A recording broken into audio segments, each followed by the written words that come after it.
ಇಲ್ಲಿ ಶಾಪುರ ತಾಲೂಕು ದೋರ್ನಾಳ ಗ್ರಾಮ ಅಲ್ಲ, ಇದು ಹೋಬಳಿ ಅಲ್ಲದೆ ಈಗ ಪಟ್ಟಣ ಪಂಚಾಯತ್ ಆಗಿದೆ. ಇಲ್ಲಿ 20,000 ಜನಸಂಖ್ಯೆ ಇದ್ದು ಸುತ್ತ ಹಳ್ಳಿಗಳು ಹಿಡ್ಕೊಂಡು ಒಂದು 40,000 ಜನಸಂಖ್ಯೆ ಇದ್ದು ಇಲ್ಲಿ ಸತತ ಹೋರಾಟಗಳ ಪ್ರಯತ್ನದಿಂದ ಇವತ್ತು 6 ವರ್ಷದಿಂದ ಸಮುದಾಯ ಆರೋಗ್ಯ ಕೇಂದ್ರ, ಪ್ರಾಥಮಿಕ ಆರೋಗ್ಯ ಕೇಂದ್ರ ಆಗಿ ಇನ್ನು 7-8 ವರ್ಷದಿಂದ ಯಾವುದೇ ವೈದ್ಯಾಧಿಕಾರಿಗಳು ಮತ್ತೆ ಯಾವುದೇ ಶೀಟ್ ಇಲ್ಲದೆ ಖಾಲಿ ಆಗಿರ್ತಕ್ಕಂಥದ್ದು, ಖಾಲಿ ಇದ್ದು ಈಗ ಇನ್ನು 2 ವರ್ಷದಿಂದ ತಿಳುವಳಿ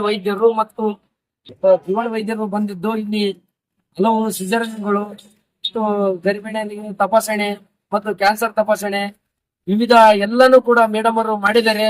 ಆ ಮೇಡಮ್ ಅವರನ್ನ ವರ್ಗಾವಣೆ ಮಾಡಿಸಿ ನಮ್ಮ ವಿವಿಧ ಸಂಘಟನೆಗಳ ಒಕ್ಕೂಟದಿಂದ ನಾವು ಪ್ರತಿಭಟನೆ ಮಾಡಿ ಇವತ್ತು ಒದ್ದಲ್ಲ ಅವ್ರು ಮಾಡಿದ್ದು ಕೆಲಸಗಳು ಬಹಳ ಇದಾವೆ. ಅದು ಹೇಳಿದ್ರು ಸಾಲದಿಲ್ಲ ಟೈಮ್. ಅವ್ರು ವರ್ಗಾವಣೆ ಮಾಡಿದ್ದು ರಾಜ್ಯ ಸರ್ಕಾರ ಮತ್ತು ಪ್ರಧಾನ ಕಾರ್ಯದರ್ಶಿಗಳ ನಿರ್ಧಾರವನ್ನು ನಾವು ಖಂಡಿಸ್ತೀವಿ. ಅತಿ ಶೀಘ್ರದಲ್ಲಿ ಅವರನ್ನು ಮರಳಿ ಮತ್ತೆ ನಮ್ಮ ಆಸ್ಪತ್ರೆಗೆ ಬರಲಿ. ಇನ್ನೊಂದು ಏನಂದ್ರೆ ಸಮುದಾಯ ಆರೋಗ್ಯ ಕೇಂದ್ರ ಇದ್ದದ್ದು ಪ್ರಾಥಮಿಕ ಆರೋಗ್ಯ ಕೇಂದ್ರ ಮಾಡ್ತದ್ದನ್ನು ನಾವು ಖಂಡಿಸ್ತೀವಿ. ಹೇಗಿದ್ದದ್ದು ಸಮುದಾಯ ಇದ್ದದ್ದನ್ನು ಅದಕ್ಕಿಂತ ದೊಡ್ಡದು ಮಾಡ್ಬೇಕಂತ ಹೇಳಿ ನಾನು